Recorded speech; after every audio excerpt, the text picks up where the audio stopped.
What's going on, guys? It's Chris here again with another EDH deck tech for you. And today we have Damia, Sage of Stone. And this deck, let me tell you, is so much fun to play. I know Damia tends to be somewhat elusive in the brewing world, at least in my realm, because she's just kind of like, what do you do with her? She's 7 mana to play. Her effect is really cool, but is she going to survive till your next turn in order to get that effect? How are we gonna do this? So I took on that challenge. I really wanted to build Sultai, not Muldrotha. I built her about 2 years ago when Muldrotha was just like really blowing up, and I didn't want to build Muldrotha. Muldrotha is in this deck, but I didn't want to build her. So what are we doing with Damia?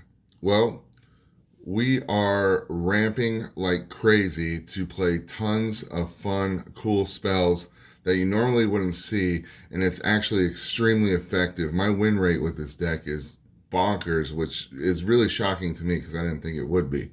But this deck performs, and you're going to have a ton of fun playing it. So, again, we're going to ramp. I'm only running 36 lands in this deck, but we have many ways to pump out those lands. It's not uncommon for me to have 12 lands on turn 4, depending on obviously what I draw and how that goes. But I'm often seeing really good spells on early turns that are just messing with the board. And of course, me being me, playing the good stuff, that's perfectly okay in my book and totally normal. So we got a decent amount of control in here because we do want to protect Damia, and sometimes it does take a minute to get to play those big spells that we want to play. So we want to have a fair amount of control of the board state. And another nice thing about this deck, something I really like is, especially with people who haven't played against it before, is it gives a false sense of security. Because when it does take a little bit to ramp up, it's like, okay, this deck's not really doing too much. Well, they get a surprise when we start dropping some of the things we drop. So again, we're running 36 lands. We're going to be drawing a bunch of cards. We draw like crazy with this deck. Got tons of fun interaction, and that's what I want to emphasize with this deck is there's tons of fun. I'm playing a lot of spells that you don't typically see ran, at least in my realm. When I come across, I don't see several of these things played, and that's what I think makes it a ton of fun. And just being able to cast those cool cards is awesome. So let's just get into it. Damia, Sage of Stone. She's a 4/4 with Death Touch. Skip your draw step. At the beginning of your upkeep, if you have fewer than 7 cards in hand, draw cards equal to the difference. Nice. So let's just get into this. Maze of Ith. Again, some protection. I'm not going to show you my entire land base, just some of my utility cards. Maze of Ith, just help with that protection against my brother the other night was playing his Voltron deck, and I dropped Maze of Ith, and that was quite frustrating for him. Dark Depths and Thespian Stage, because why not? I had the cards, figured I'd throw them in here, and I have had it go off a couple of times. And for those of you not familiar, Dark Depths enters the battlefield with 10 ice counters on it. You can pay 3 to remove an ice counter from Dark Depths. When it has no ice counters on it, sacrifice it. If you do, you put a 20/20 legendary black avatar creature token with flying and indestructible named Merit Lage onto the battlefield. That's bonkers. Thespian Stage, if you copy Dark Depths, it doesn't have the counters on it. You get that Merit Lage right away. It's a beautiful thing. Spellbook, because we want to be able to hold on to as many cards as we can with the amount of cards that we draw.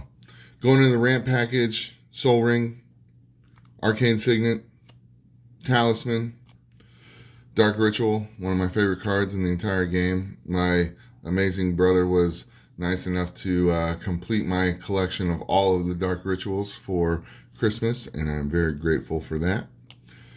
Azusa, playing 2 additional lands on each of our turns. Oracle of Moldiah, we're playing an additional land, playing with the top card of our library revealed, and we can play that top card if it's a land.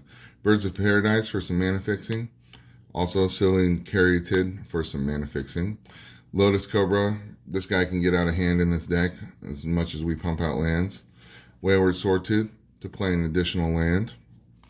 Cultivate, go snag some lands.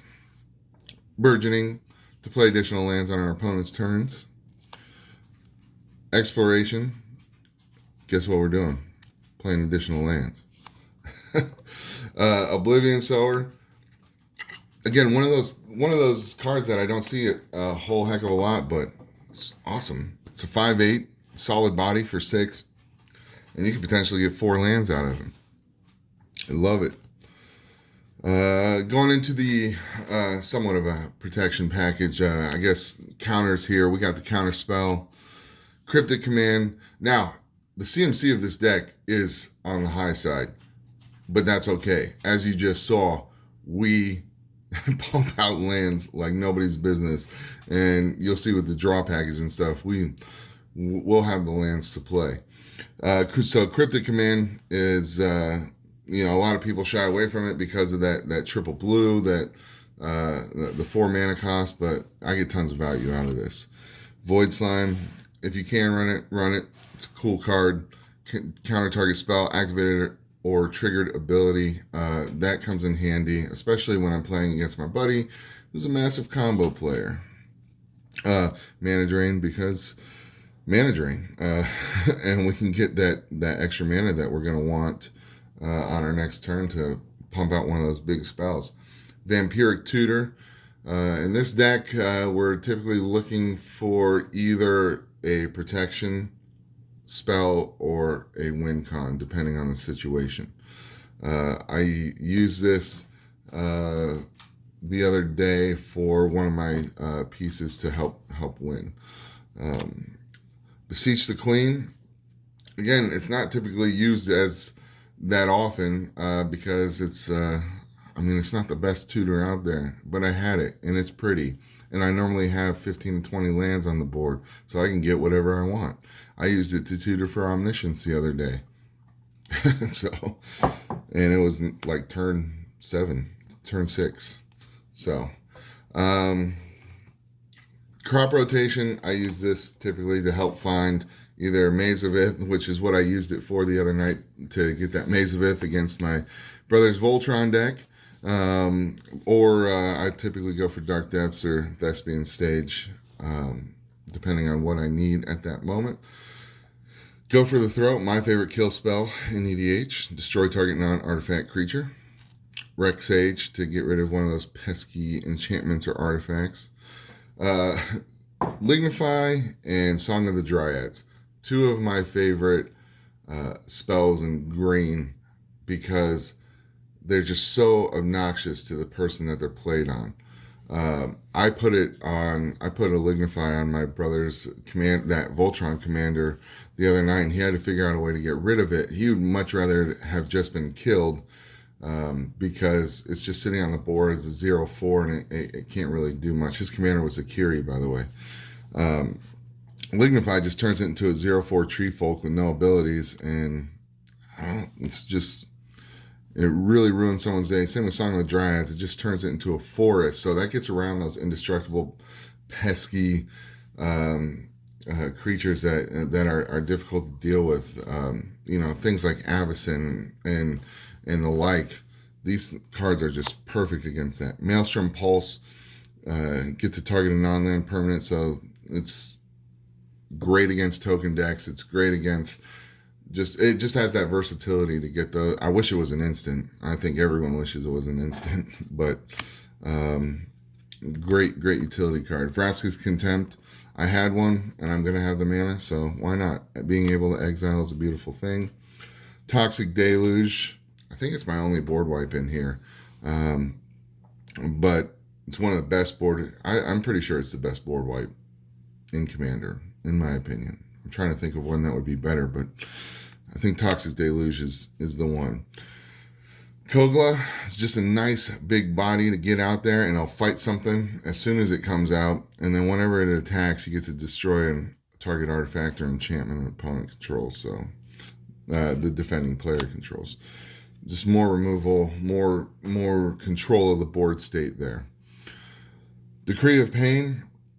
Again, this is a card I wouldn't normally run, but I'm going to have the mana, so why not? Destroy all creatures. They can't be regenerated. Draw a card for each creature destroyed this way. So it's a beautiful thing. I've cast it several times. You get rid of all these creatures, and then you got a whole hand that you can reset the board yourself because you're going to be sitting on a ton of mana as well. And oftentimes your opponents got like 2 or 3 cards, and they're going to have a very slow rebuild as opposed to yourself. Is going to be sitting nice and pretty. Necropotence, again, more draw. We got tons of draw in here, but Necropotence is one of those cards that's just, I don't know if a lot of you know this, side note, and you should watch it. I can't remember what it was called. There's like a 10-15 minute documentary on YouTube about how Necropotence almost ruined all of Magic the Gathering back in the late 90s, early 2000s, because it was so busted. It's pretty interesting. Obviously not as busted in Commander, but it's still pretty darn good card. Recurring Insight, again, one of my favorite cards. I don't often get to play it because it's 6 mana, and you're not always in an optimal position to cast it because by the time you're there, a lot of opponents only have 2 cards in hand, 3 cards in hand, and you're not really getting the value. But in this setting, you're going to get to 6 mana early on, and you are.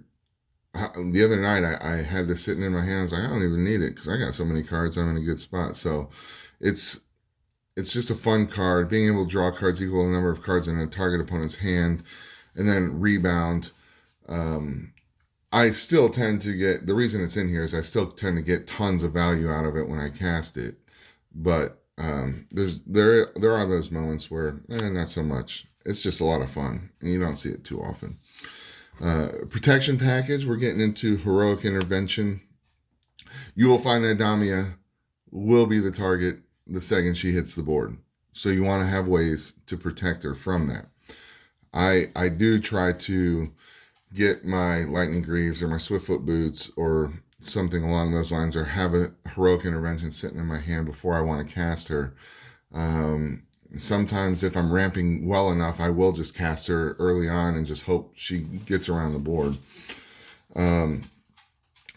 Journey to Eternity, if she is targeted, then I just get all kinds of value out of that. Swiftfoot Boots and Lightning Greaves. Limdul's Vault is just a really good card to help you get set up for the cards that you are going to draw. The other night, once my brother was able to get rid of the Lignify, he started getting into a really good spot to where he was going to be able to do a decent amount of damage to me, and I didn't have the answer at the moment in my hand, and I drew a Limdul's Vault, and I was able to get my hand stacked, and I was in prime position to do work, and I won the game. Finale of Revelation, one of those big cards that I have casted several times for 10 or more, and that's just a beautiful thing. It always feels good to be able to do something like that. Tons of fun, drawn tons of cards. Court of Bounty, my favorite card, personally. I am naturally a green player, have been since I started. Court of Bounty, just an awesome card. I love the Monarch mechanic in EDH. It's a lot of fun, and it creates some cool interactions that you wouldn't typically see. You'll see people swinging where they wouldn't normally, to try to get that to force blocks and things like that. And it's a lot of fun to have Monarch out there. But the other night, actually, I was the Monarch when turn passed to me, and I got to play a Jin Gitaxias for free. It's pretty silly. And if you're not the Monarch, you get to play an extra land, so not hateful. Dissipation Field, another really fun card. It's going to help with that protection. People aren't going to want to swing at you, because whenever a permanent they control deals damage to me, they're going to have to return it to their hand. If this hits the field, I'm almost guaranteed to win unless I just totally whiff on all of my draws. Because it slows my opponents down big time. Um, Time warp, because I love taking extra turns and I had an extra one, so I threw it in here because why not? Again, I'm playing just a lot of cards just because they don't fit in a lot of other decks, and I can play them in here and they actually work. Hex Drinker is one of those. I can easily get it to level 8 or above, and it has protection from everything. If I need to sit back and block, I can do that. If I need to just get through and deal some damage, I can do that. It's a great card. Deathrite Shaman, just getting some value early on. Gaining life, losing life, adding mana to my mana pool, whatever I need to do. It's just always a great value card. Scoot Swarm, because this thing gets out of control, and we drop lands like crazy in this deck. And there's Muldrotha for when I want to start getting stuff back after it starts getting targeted. It's great to have in the 99 here. Seedborn Muse, because there's few things better than untapping all of your permanents right after you use them, so you can get more value out of that giant hand that you have. Fate Spinner, that's just a fun one that I like to put in here, and because we don't go to combat in this deck until very late in the game, typically. So we can just skip our combat steps endlessly, and until we're ready, until we have our board state set up, we don't need that main phase. So we just skip that main phase, and honestly, we don't need the draw phase either, because we're skipping it already with Damia. So it really messes with the opponents, and they really have to consider what they're going to be doing with their turn. And it's just a lot of fun to see them sit and squirm and try to figure that out. Standstill is another fun card, kind of politics. I honestly just have this in here for fun, which is what this deck is all about, having fun. It's an enchantment. Whenever a player plays a spell, sacrifice Standstill. If you do, each of that player's opponents draws 3 cards.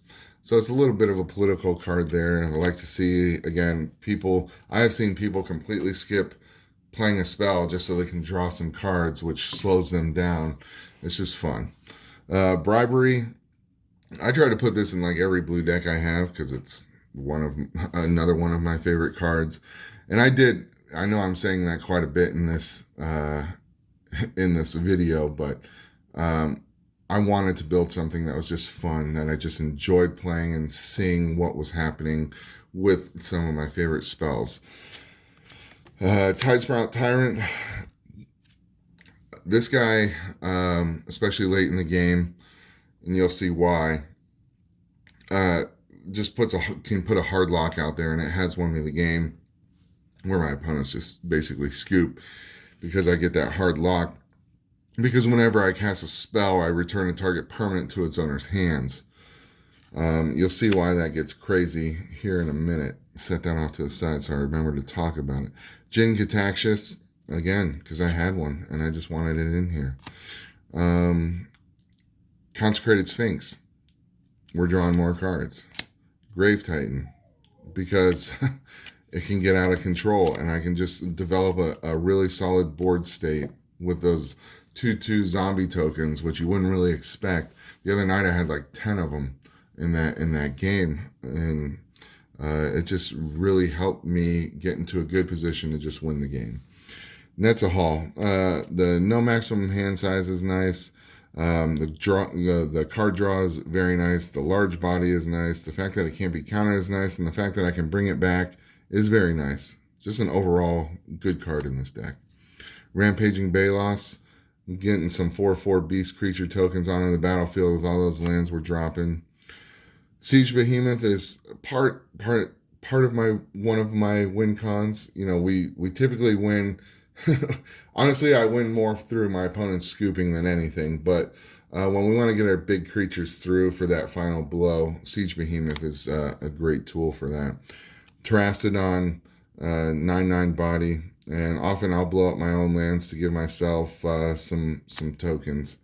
Or if they got something pesky that's preventing me from getting through, I'll blow that up as well. Torment of Hailfire, another win con. We'll have often cast it for, umpteen mana, and it just screws over the opponent, and we're good to go. They'll often call it game after that. Here's where it gets really fun. Recycle, null perfusion, omniscience. Why is this so fun, you might ask? Well, omniscience says you may cast spells from your hand without paying their mana cost. What? Beautiful. Recycle and null perfusion are the same thing, only different. They read, skip your draw phase. Whenever you play a card, draw a card. Discard during your discard phase, choose and discard all but 2 cards. With Recycle and Omniscience, we are just playing spells over and over. So, I'm sorry, I'm explaining this absolutely horribly. Omniscience and Recycle are on the battlefield, or null perfusion. We play a spell. We draw a card. We play that spell. We draw a card. We play that spell. We draw a card.